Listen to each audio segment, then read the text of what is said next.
ছোট্টবেলার স্মৃতিগুলো যখন পড়ে মনে, একলা একা কাঁদি আমি বসিয়া গোপনে। তুই যে ছিলি খেলার সাথে স্কুলেরই প্রেম, সুযোগ বুঝে আমার সাথে খেললি যে তুই গেম। নিজের ইচ্ছে মতো রে তুই দিলি অপবাদ, জানিস নাকি মন ভাঙাছে কত বড় পা।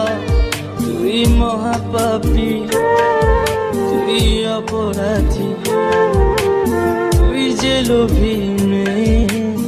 এখন ভালোই সুখে আছিস অন্য কারো। তুই মহাপাপী অপরাধী, তুই যে লোভী মেয়ে। এখন ভালোই সুখে আছিস